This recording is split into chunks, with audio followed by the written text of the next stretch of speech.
You've been deceived. And the worst part? That lie wore the mask of self-improvement. From the moment you were taught to sit still, to smile politely, to obey quietly, you were told that discipline is a virtue, that self-control makes you good, that suffering would one day earn you worth.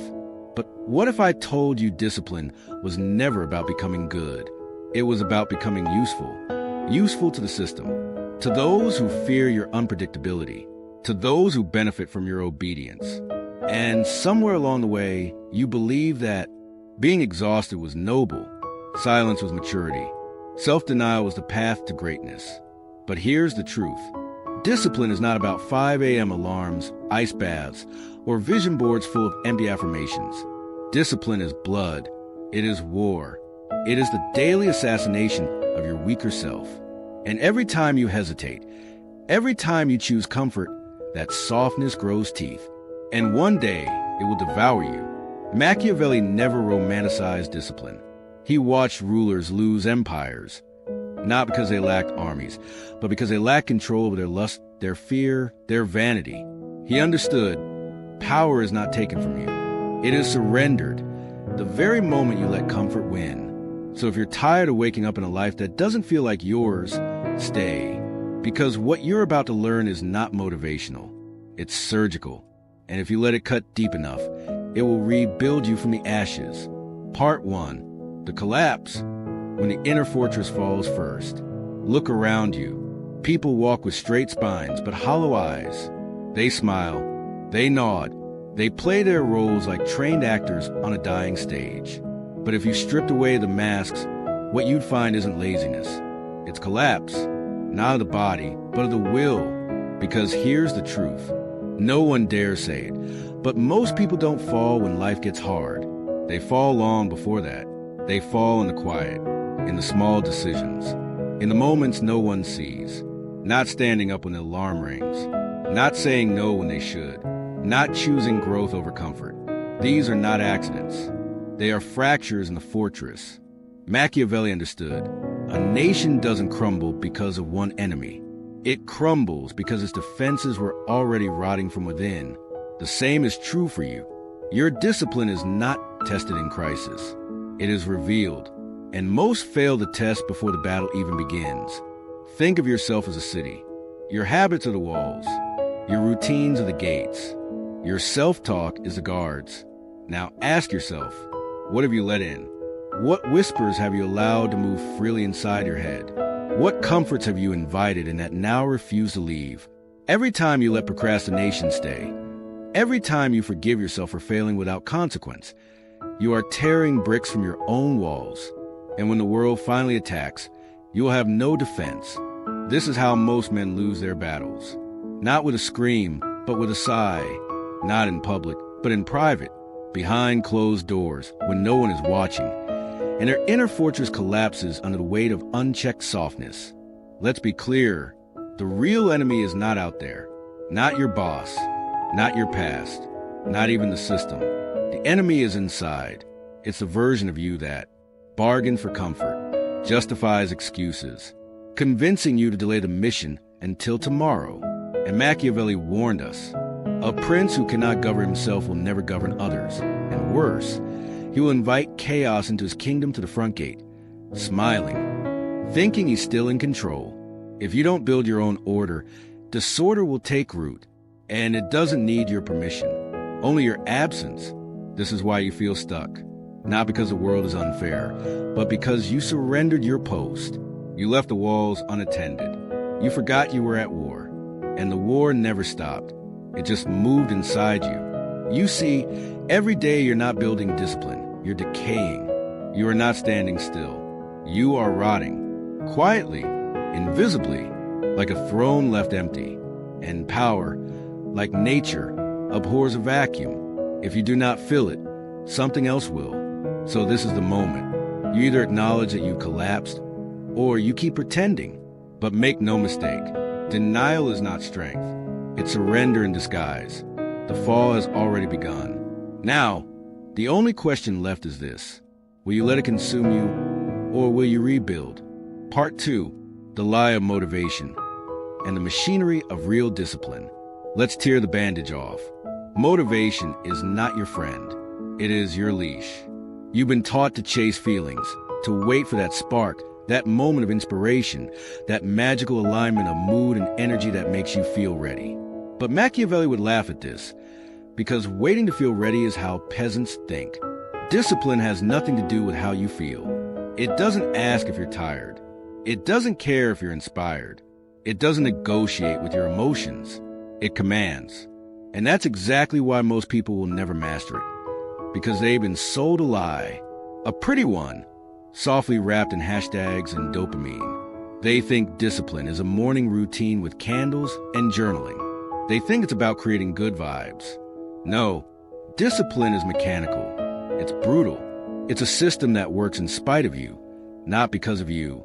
Let me put it simply. Motivation is emotion. Discipline is engineering. And if your life runs on emotion, you're at the mercy of every bad day, every rainy sky, every tiny reason not to move.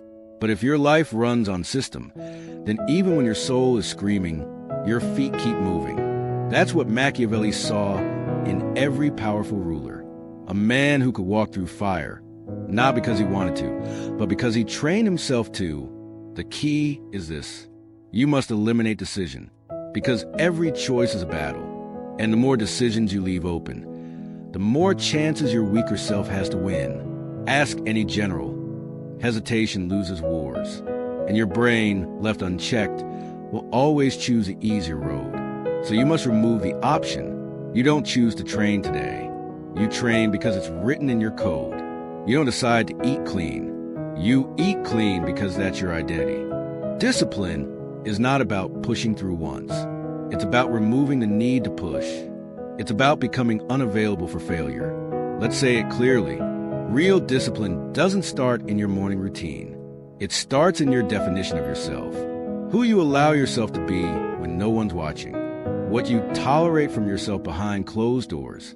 And here's the trap. The modern world has made failure feel safe. They've wrapped it in self-love. They tell you, it's okay to skip today. You're human. You deserve rest. And while there's truth in rest, there's also poison in comfort. Because every time you break your word to yourself, every time you let it slide, you are training your brain to doubt you. And when things get hard, that doubt will eat you alive. Machiavelli believed rulers should never rely on fortune, because fortune is wild, chaotic, unreliable, just like motivation. Instead, he taught strategy, structure, a plan so ruthless and well-built that nothing can derail it. Not doubt, not exhaustion, not fear. This is a machinery of real discipline. It's not sexy, it's not viral, but it works, and you can build it. But first, you must kill the child inside you still waiting to feel ready, still waiting for the mood to be right, still waiting for someone to inspire them. No one's coming. There is no cavalry. There is no breakthrough moment. There is only this, you, and the next choice, and the next one, and the one after that. If you can master your behavior regardless of how you feel, then you are free. But if you depend on motivation, you're already owned. Final note, discipline isn't about being good. It's about being unstoppable. The world doesn't reward intention. It rewards action. So stop waiting. Build the machine. And then let it run. Part 3. Self-governance or enslavement. Why you obey or collapse. Every day, you are under command. The only question is, whose command are you obeying? Your boss? Your cravings? Your fear? Your childhood conditioning? Or you? Because here's a brutal truth. If you don't rule yourself, you'll be ruled by everything. By traffic, by emails, by the opinions of people who don't even know you, by moods that change with the weather, by addictions that started as coping, by desires that were never truly yours. This is not philosophy. This is reality. And Machiavelli saw it long before we did. He warned us that power, when not actively claimed, becomes a playground for chaos. A man who cannot govern himself invites disorder, like an open wound invites infection. And the decay spreads quietly, not in fire, but in silence, until one day you wake up and realize you are not in charge of your own life. You are a puppet to screens, to schedules, to habits you didn't choose but now serve as if they were sacred. This is why people feel stuck, not because they lack opportunity, but because they lost authority over themselves. They became citizens in a kingdom they no longer control, a body that acts without consent, a mind that obeys every impulse, a life that moves without direction. Think of your mind as a state, your attention as territory, your actions as policies. Now look at your day. What laws are in place? What borders are protected? Who decides what gets built or burned? When there is no ruler, the kingdom becomes unstable. Foreign forces invade. Internal factions riot. Chaos becomes king. Machiavelli understood this. He saw it in crumbling regimes, but he also saw it in individuals, in men who wore fine robes but couldn't resist a single temptation, in rulers who conquered nations but were slaves to their own rage, lust, or pride. He wrote not to teach morality, but to teach control, because without control, freedom is a joke. Without control, you are not living. You are reacting, endlessly, blindly, powerlessly. And here's the terrifying part.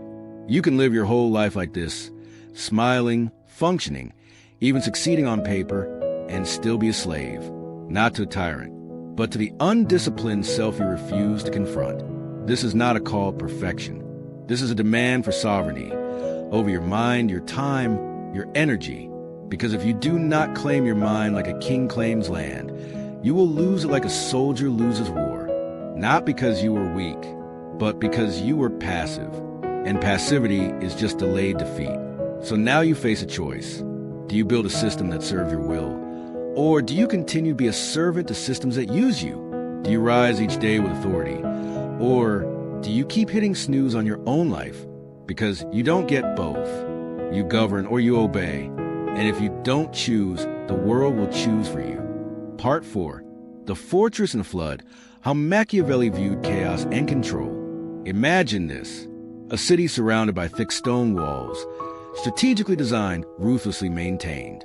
The gates are guarded, the weaknesses reinforced, the enemy kept out. Now imagine that same city after years of neglect. The guards are lazy, the walls are cracked, the watchtowers are empty. And then the flood comes. No warning, no mercy, no defense. This is not just metaphor. This is you, your mind, your discipline, your fortress. And the flood? That's life. Unforgiving, uninterested in how tired you are. Machiavelli wrote about this. He saw fortune not as a goddess, but as a violent river, unstable, unkind, indifferent to your virtue. In The Prince, he says, fortune is like an impetuous river that floods the plains, destroys trees, sweeps away cities.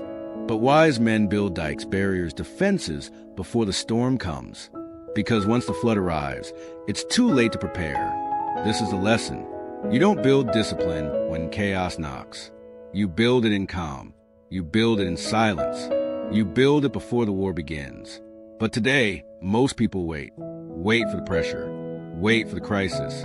Wait for the pain to push them. They think suffering will summon strength. But suffering doesn't create warriors. Discipline is not a reaction. It's a preemptive strike, a system of defense that exists long before you need it. Because once life starts collapsing, you won't have the time or clarity to build a fortress. You'll drown, not because the flood was too strong, but because you were too late. And here's where most fail. They confuse calm with safety. They think peace means permanence, but peace is temporary. And those who mistake calm for control die the moment the current shifts. So ask yourself, what flood are you pretending won't come? What cracks in your life are you ignoring because the sun is still shining? It only takes one bad day, one financial hit, one betrayal, one breakdown to test the strength of your inner defenses. And if you built nothing, nothing will stand. Machiavelli wasn't obsessed with control because he loved tyranny. He was obsessed with control because he had seen what chaos does to those who aren't ready. He watched empires drown because their leaders waited too long to prepare. And he knew, in the face of chaos, only one thing matters: structure. Discipline so unbreakable that no flood can destroy it. So here's your task. Build your walls now, not tomorrow, not when things get bad. Now, because you can't negotiate with a flood. You can only survive it if you've already built the dam. Final note, the world doesn't care about your excuses. It only cares about what you can withstand. So stop waiting for the storm. Become the fortress